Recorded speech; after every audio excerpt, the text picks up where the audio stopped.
IW just previewed and broke down the entire Modern Warfare 2 multiplayer from the maps, weapons, field upgrades, perks. They broke down all the information here we need to know. We're going to go through all of it in this video. Quick reminder, I'm doing a MW2 giveaway over on my Twitter. Links are down below to enter. And I'm also 500 subs away pretty much from 100K. Insane stuff recently. Means so much to me. We may hit it right before MW2 or right as the game comes out, which is wild to me. I appreciate that. But let's get into the info here. First up here, we have game modes. Modern Warfare 2 multiplayer offers 2 distinct mode categories at launch based on the type of map they are played on: core map modes and battle map modes. So for the core map modes, 6v6, we have free-for-all, eliminate everyone. The first player to reach 30 eliminations ends the match, with the top 3 performers claiming victory. And as I read through these here, if you guys want to skip around, I will have timestamps down below, by the way. Next one here, team deathmatch, Call of Duty in its purest form. Use teamwork to eliminate enemy players and reach the score limit. First team to get 75 eliminations wins the match. I really want them to up that to 100 at least. Hopefully they add that very soon, but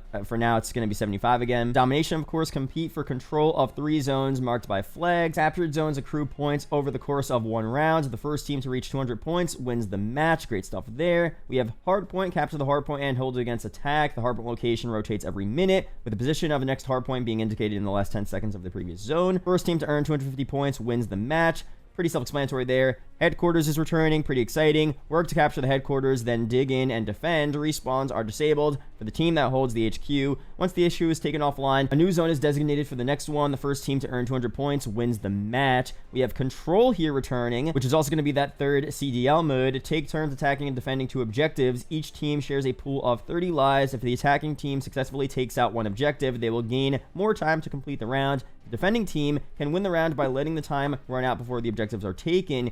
Either team can additionally win by eliminating all 30 lives of the other team. The first team to win 3 rounds wins the match. We have, of course, prisoner rescue from the beta returning. Locate the hostages and get them out alive, or prevent their extraction at all costs. No respawns. Team revives are enabled. The attackers must find 2 hostages and carry them either out or protect at the extraction point. Each hostage is worth 100 points. Defenders must prevent their extraction at all costs and hold them together in their spawn area until the round's timer expires. Each hostage not carried nor captured by the attacker's points are worth 50 points. The first team to earn 500 points wins the match. I played a bunch of prisoner rescue with Expel during the beta. Pretty fun mode there. Glad that's in the base game here. We have Knockout, also from the beta. Both teams fight over a bag of cash located in the middle of the map. No respawns. Team revives are enabled. Run over the cash to grab it. The team that holds the bag at the end of the round, or that eliminates the entire enemy team, wins the round. The first team to take 5 rounds wins the match. And finally here, the last 6v6 mode, S&D. Teams take turns defending and destroying an objective, and no respawning. Attackers win a round by eliminating all defenders before or after the bomb is planted,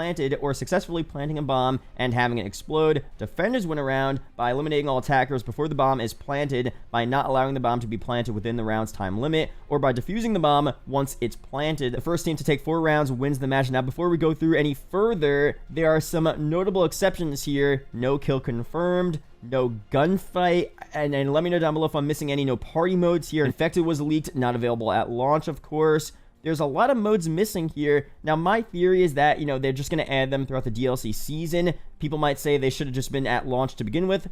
I don't know, whatever. I mean, as long as we get them eventually, very soon, the first 3 seasons, that's fine with me. But let me know down below, what else are we missing here? Are you mad that some, core modes are missing? Do you not mind these? I mean, this is a good selection, of course, but there are some other modes that people might want to see return. Let me know down below what else you want to see here. For the battle map modes here, up to 32v32, we have Ground War. 2 teams, each composed of 32 players, square off to capture an odd number of objectives on a large map. This is a supersized version of domination, including vehicles for epic brawls. First team to earn 250 points wins the match. And we have Ground War Invasion, a massive chaotic battle with a mix of players and AI fighting alongside each other. Utilize vehicles, killstreak crates, and armored agents to gain the advantage over your opponents. First team to reach 2,000 points wins the match. Now, for general mode and playlist notes here, some modes end on a score limit while others end when the match timer runs out. In those cases, the team, the higher score, wins the match. Other game mode considerations include the following. So here's something a bit different. First, we have featured.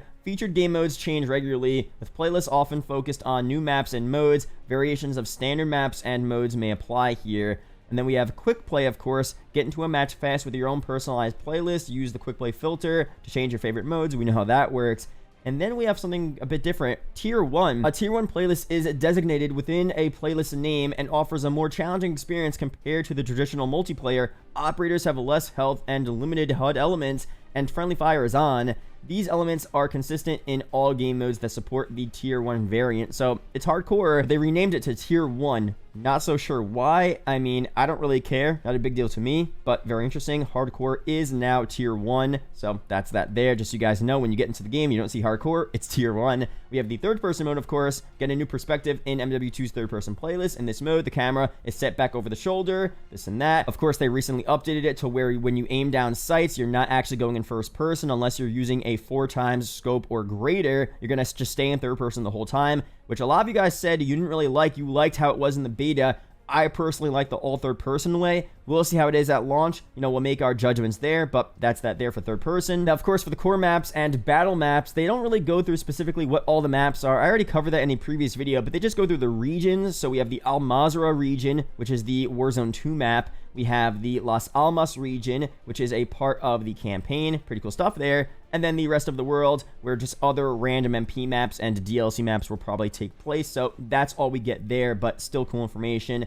Now they go through a lot with the perk packages here. Of course, each package consists of 4 perks, 2 base perks, plus 1 bonus perk and 1 ultimate perk. Operators begin each match with their 2 base perks, unlocking the bonus and ultimate perks over time, with eliminations and assists, plus objective and tactical plays that help to unlock them more quickly. The more active you are in a game, the sooner you'll have your full stack of 4 perks. Let's go through the perks here. I broke this down in detail in a previous video, so we'll just run through them very quickly. But we have Overkill, Double Time, Battle Hardened, Scavenger, Bomb Squad, Tracker, Strong Arm, Extra Tactical. And then for the bonus perks here, we have Resupply, Spotter, Cold Blooded, Fast Hands, Hardline, Focus. And for the ultimate perks here, you get this at the end of the game or middle to end of the game. We have High Alert, Ghost, Quick Fix, Overclock, Survivor, Bird's Eye, and that's that there for now. And I'm pretty sure as the DLC seasons will go on, they'll have new base perks added, new, bonus and ultimate perks added as well. We'll see very soon what those look like. For field upgrades here, field upgrades are invaluable tools that offer an array of strategic advantages. They charge over time throughout the match, with some charging faster or slower depending on their utility and power.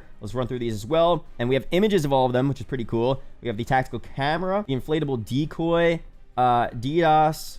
We have the deployable cover, the trophy system, of course, returning. Dead Silence, unfortunately, a field upgrade again. It's just how it is nowadays. We have munitions box. We have the loadout drop, portable radar. Pretty, similar stuff here from past CODs. Tactical insertion, battle rage, recon drone, smoke airdrop, suppression mine. We have the anti-armor rounds. Pretty cool. And then that's pretty much there for the field upgrades. For Killstreaks here, this is also pretty interesting. If you guys didn't know, there are both kill streaks and score streaks in the game. You could just switch it on and off. So you could either have a kill streak option or a score streak option. So I wonder if that goes... Yeah, so for UAV here, you could either get 4 kills or 500 score. You have to change it before you start the match, but, that's what it is here. Pretty cool. I kind of like that it's both. If you want to just play off a score, you could do that. If you want to just focus on the kill streaks here and go for kills and get it that way, you could do that as well. So that's a pretty cool compromise in my eyes here, but... For the 4 kills, 500 score slot, you have the UAV and bomb drone. For the 5 kill or 625 score slot, we have counter UAV, cluster mine, and the care package. Cool stuff there. For 6 kills, 750 score, we have the precision airstrike, cruise missile, and mortar strike. For the 7 kills, 875 score slot, we have the sentry gun and the SAE, which is like a super precision airstrike. Pretty cool stuff there. For the 8 kill, 1000 score slot, we have some big ones here. The VTOL Jet, Overwatch, and Wilson HS.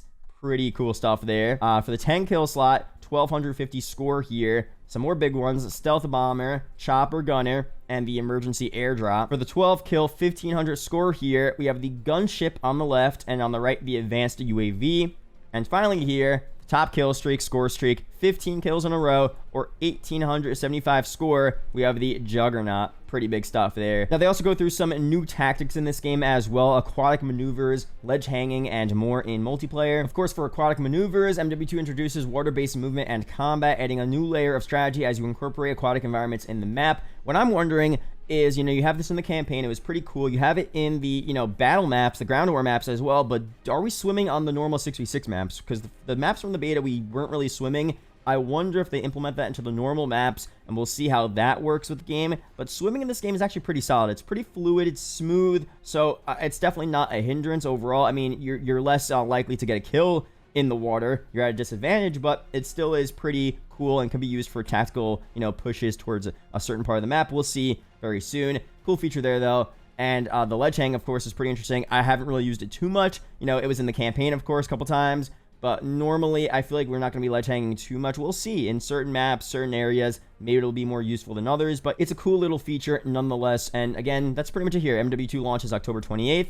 That's all they really go through. So they go through a bunch of pretty in-depth stuff here. If you guys want to look at this any further, if you're new to Call of Duty or you really don't know what's going on with the Killstreaks, the perks, and all that stuff, I'll leave a link to this blog post down below. But overall, this is a pretty good preview of what we're seeing here for this game. Of course, when the game comes out this Thursday or Friday, I will be breaking down everything you need to know about this game. Getting mastery camos, tips and tricks, new updates, all of that good stuff. We're going to go hard for this launch here. Of course, again, we're going to hit 100K in a couple days, which is just unreal.